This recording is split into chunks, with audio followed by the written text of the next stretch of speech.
बिस्मिल्लाहिर्रहमानिर्रहीम, अस्सलामु अलैकुम and welcome to Star academy.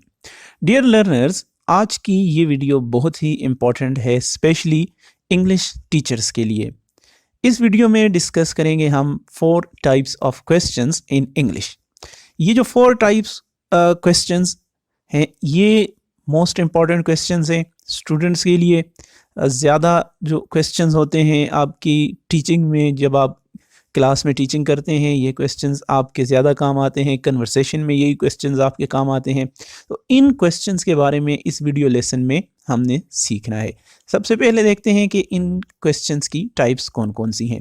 पहली टाइप है जनरल और यस नो क्वेश्चंस। सेकंड है स्पेशल और WH क्वेश्चन। थर्ड पे है चॉइस क्वेश्चंस और फोर्थ है डिसजंक्टिव और टैग क्वेश्चंस। अब बारी बारी देखते हैं ये क्वेश्चंस क्या होते हैं, कैसे पूछे जाते हैं, इनको कैसे आंसर किया जाता है। जनरल और यस नो क्वेश्चंस। पहले देखते हैं statement. Common questions that can be answered with a simple yes और no or logically called yes no questions. As a rule, this kind of question relates to the whole sentence and not to a separate element of it.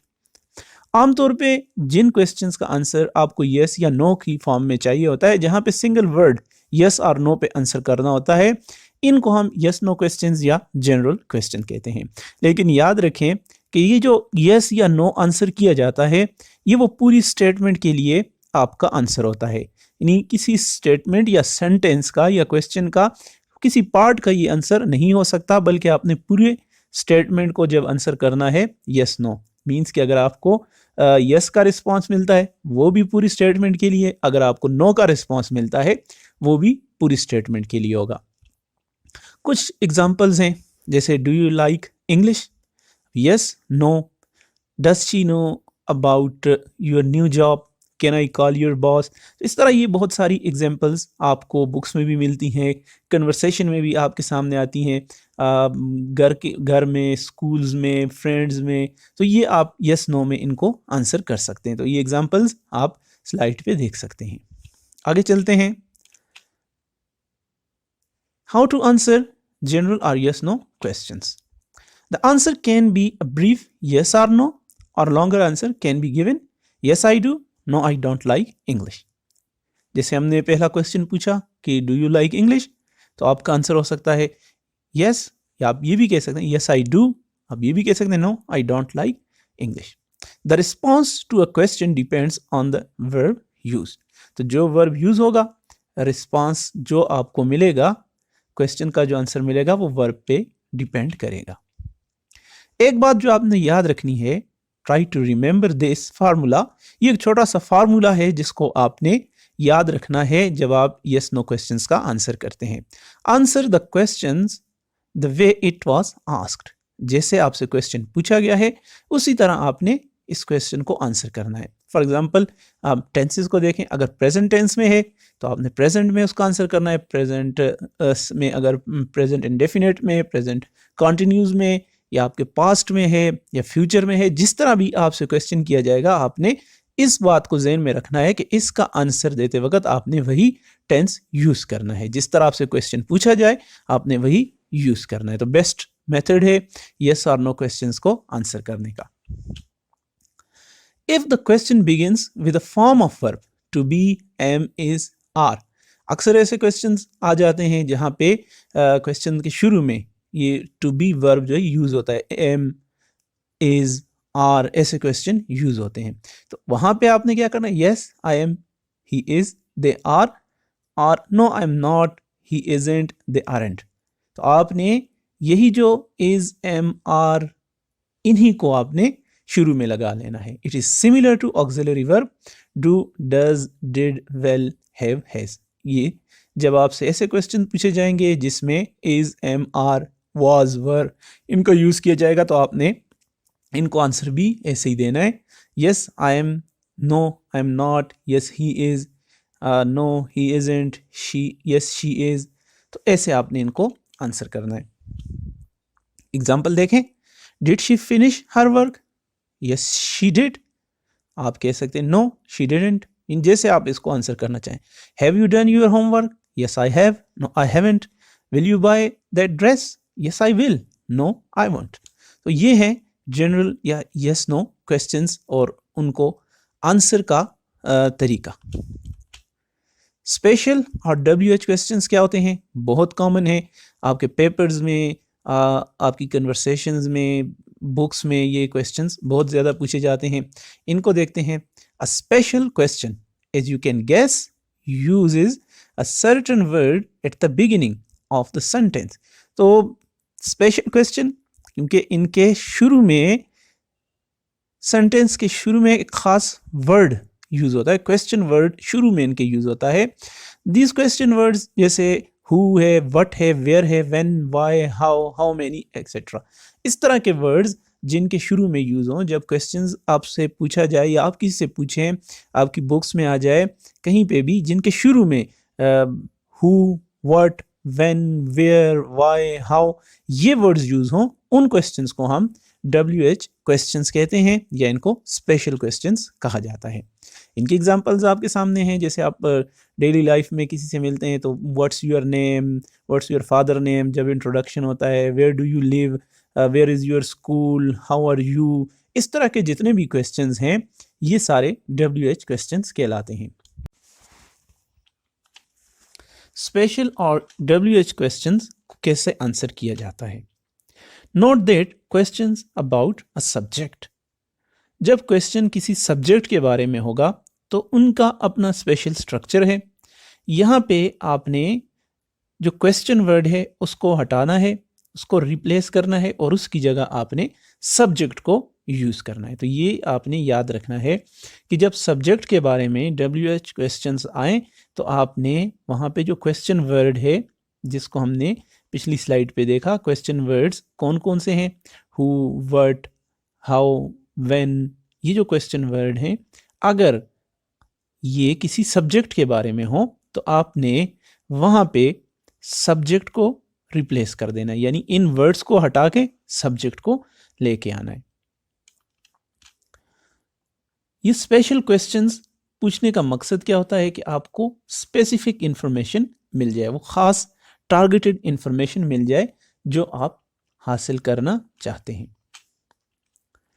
Examples, ये आपके सामने slide पे बहुत सारी examples आपको और भी मिल सकती हैं, कुछ यहाँ स्लाइड्स पे आपके लिए मेंशन की गई हैं। तो आप इन क्वेश्चंस को भी देख सकते हैं और इनके आंसर को भी देख सकते हैं। तो देखें क्वेश्चंस स्टार्ट जो हो रहे हैं, who, what, who, how, when, how, where, why, ये सारे WH क्वेश्चंस हैं क्योंकि ये स्टार्ट ही W से, हु से या फिर हाउ, H, ये इसलिए इनको WH कहा जाता है कि ये हु, व्हाट, हु, देखें हाउ, तो ये जब ऐसे क्वेश्चंस होते हैं ये कहलाते हैं WH क्वेश्चंस।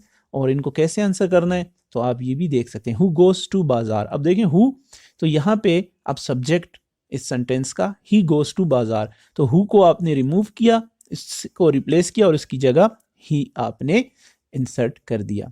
फिर नेक्स्ट में देखें when did you come here, तो यहाँ देखें व्हेन को आपने रिप्लेस कर देना है, जो क्वेश्चन वर्ड है उसकी जगह आपने सब्जेक्ट लगाना है आई। फिर देखें where is your new car, तो सब्जेक्ट आप लेके आए, my new car is in the parking. तो ऐसे आपने WH क्वेश्चंस को आंसर करना है। आगे आ जाते हैं जी चॉइस क्वेश्चन। तो ये चॉइस क्वेश्चंस आपको, जैसे इसके नाम से भी आपको पता चलता है कि इसमें क्वेश्चंस ऐसे होते हैं जिसमें चॉइस दी जाती है, यानी जब आंसर चाहिए होता है तो आप क्वेश्चंस में ही कुछ ऑप्शंस या कुछ चॉइस दे देते हैं। Choice questions are questions that offer a choice of several options as an answer. तो ये आपके जो क्वेश्चंस पेपर होते हैं, ये एक्सरसाइज में भी आपको बुक में जो चैप्टर्स हैं उनके एंड पे एक्सरसाइजेज में भी आपको ये दिए जाते हैं। चॉइस क्वेश्चंस, इसमें आपने ऑप्शन या चॉइस भी देनी है। तो ये क्वेश्चन चॉइस क्वेश्चंस कहलाते हैं। They are made up of two parts which are connected by the conjunction. ये दो पार्ट्स पे मुश्तमिल होता है चॉइस क्वेश्चन। आपने जब जिस क्वेश्चंस में आप पूछने वाले को ऑप्शन भी दे दें, उसकी चॉइस उस क्वेश्चन के अंदर मौजूद हो, तो चॉइस क्वेश्चंस कहलाते हैं। कॉमन एग्जांपल्स इसकी मल्टीपल चॉइस क्वेश्चन है, MCQs हैं जो आपके टेस्ट में भी आते हैं, आपके पेपर्स में भी आते हैं। या चॉइस क्वेश्चंस कैन बी इधर general open-ended question or more specific one. If the question does not center on the subject of the sentence, a complete answer is needed. Choice questions की example, ये आपके सामने example है. Does he like coffee और T. अब जिससे आप पूछ रहे हैं उसको आप खुद ही चॉइस यहाँ पे दे रहे हैं. डज ही लाइक कॉफी और टी, तो चॉइस उसे मिलेगी और वो आपको उसी तरह का आंसर देगा. डज शी लाइक आइसक्रीम और sweets, where would you go, to market और हॉस्पिटल. तो यहाँ पे आप क्वेश्चंस भी देखें और उनके आंसर भी आप देख सकते हैं कि आपके क्वेश्चंस के अंदर ही आंसर के लिए चॉइस मौजूद है. Choice questions. However, when the question concerns the subject, the auxiliary verb comes before the second option. The answer is short. ये भी आपने याद रखना है. तो does she make it or do you, ये क्वेश्चन चॉइस क्वेश्चन की एक एग्जांपल है. जैसे आपको ऊपर स्टेटमेंट में देख रहे हैं कि when the question concerns the subject, the auxiliary verb comes before. तो auxiliary verbs जो हैं वो शुरू में आ जाते हैं. does she make it or do you, तो आंसर she does. कहीं पे she does भी हो सकता है और दूसरी ऑप्शन भी हो सकती है did they buy that house और did she, हाउस उन्होंने ख़रीदा या उस खातून ने, लड़की ने ख़रीदा, they did. तो आप इस तरह इन क्वेश्चंस को आंसर कर सकते हैं. अच्छा जी, MCQs बहुत कॉमन है, मल्टीपल चॉइस क्वेश्चंस, जिनमें आपको किसी भी क्वेश्चन के लिए आंसर में आपको 4, 5, 3 इस तरह की ऑप्शंस दी जाती हैं और उसमें से आपने करेक्ट ऑप्शन को सेलेक्ट करना होता है. जैसे आपके सामने यहाँ पे 2 एग्जांपल्स हैं. ऐसी बहुत सी एग्जांपल्स आपको अपने टेस्ट में, पेपर्स में, एग्जाम में आपको मिलेंगी. तो ये होते हैं चॉइस क्वेश्चंस. उसके बाद आ जाता है डिसजंक्टिव और टैग क्वेश्चंस. ये जो डिसजंक्टिव या टैग क्वेश्चंस होते हैं, इनमें आप कंफर्मेशन करना चाहते हैं किसी चीज़ की. This type of question is also made of 2 parts होते हैं इस क्वेश्चन के भी, where the first part is a positive statement and the second part is a negative statement और वाइस वर्सा. यानी ऐसे क्वेश्चंस जिसमें 2 पार्ट होंगे, पहला पॉजिटिव होगा तो दूसरा नेगेटिव होगा, अगर पहला नेगेटिव है तो दूसरा पॉजिटिव होगा. मीन्स एक पार्ट पॉजिटिव होता है और एक नेगेटिव होता है. ये टैग क्वेश्चंस कहलाते हैं. The first part of the sentence defines the expected answer. जो आपका फर्स्ट पार्ट होता है, यानी जो क्वेश्चन पूछने वाला है वो एक्सपेक्ट कर रहा होता है कि मुझे ये आंसर मिलेगा. तो जब टैग क्वेश्चंस आप बनाएं तो जहाँ पे आपकी एक्सपेक्टेशन है, यानी जो आप आंसर एक्सपेक्ट कर रहे हैं, वो आपने स्टार्ट में वो स्टेटमेंट रखनी है. और अगर आप किसी क्वेश्चन का आंसर पॉजिटिव एक्सपेक्ट कर रहे हैं तो पॉजिटिव स्टेटमेंट पहले आएगी. अगर आप नेगेटिव एक्सपेक्ट कर रहे हैं तो आप नेगेटिव को पहले रखेंगे. ये क्वेश्चंस इस तरह बनाएंगे कि 2 पार्ट्स होंगे.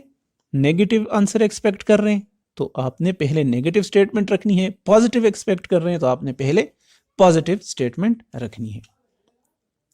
Tag questions are only used in conversational speech to clarify information or to confirm. तो ये आपको मैंने बताया कि जी आपने जब कुछ कंफर्म करना, आप किसी चीज़ के बारे में डाउट है, आप कुछ पूछना चाहते हैं, आप कंफर्म करना चाहते हैं किसी चीज़ को, कोई बात आप जिस पूछने वाले से कंफर्मेशन आपको चाहिए होती है, तो आप ये क्वेश्चंस यूज़ करते हैं. ये आप एग्जांपल्स देख सकते हैं. She sent him an invitation, didn't she? अब यहाँ पे देखें, she sent him an invitation. तो ये अब यहाँ पे पॉजिटिव आंसर एक्सपेक्ट कर रहे हैं पूछने वाले, इसलिए पॉजिटिव जो पार्ट है सेंटेंस का वो पहले आया है और उसके बाद नेगेटिव आया है. Yes, she did. तो ये हमेशा ऐसे नहीं हो सकता है. कभी ऐसे आप पॉजिटिव आंसर एक्सपेक्ट करेंगे लेकिन आपको रिप्लाई में नेगेटिव आंसर भी मिल सकता है. You aren't getting married, are you? No I am not. तो इस तरह की एग्जांपल्स आपको मिल सकती हैं जहाँ पे 2 पार्ट होंगे सेंटेंस के. क्वेश्चन पूछने वाला अगर पॉजिटिव एक्सपेक्ट कर रहा है तो शुरू में वो पॉजिटिव स्टेटमेंट रखेगा, अगर नेगेटिव कर रहा है तो शुरू में नेगेटिव रखेगा. तो आपने इनकी पहचान यहाँ से कर लेनी है कि अगर पॉजिटिव स्टेटमेंट आ गई पहले तो आप ये जान लेंगे कि जी स्टेटमेंट पॉजिटिव है, तो आंसर जो एक्सपेक्ट है वो भी पॉजिटिव है। अब लास्ट देखें, she is a doctor, isn't she, वही केस है। He can't drive, can he? No, he can't. अब आपको मिलेगी डिसजंक्शन या टैग क्वेश्चन के लिए एक बहुत ही इंपॉर्टेंट टिप। इसको आपने हमेशा याद रखना है। देखें, क्वेश्चन अगर ऐसा हो, I am going with you, aren't I, जब प्रोनाउन आई होगा तो इसका रिस्पांस एम के साथ, इस के साथ नहीं होगा, बल्कि इसका रिस्पांस आर के साथ होगा। Yes you are. At the end of this video there is a quiz for you. इस क्विज के एक कॉलम में क्वेश्चंस दिए हुए हैं और दूसरी तरफ आपने इनकी टाइप लिखनी है कि ये किस टाइप का क्वेश्चन है। तो इसी तरह का आप इसको अपने फ्रेंड्स के साथ अपनी क्लास के अंदर रिवाइज कर सकते हैं। तो होप कि आपको आज की वीडियो पसंद आई होगी और आपने इस वीडियो से कुछ सीखा होगा। Thank you very much for watching this video. Take care and good bye.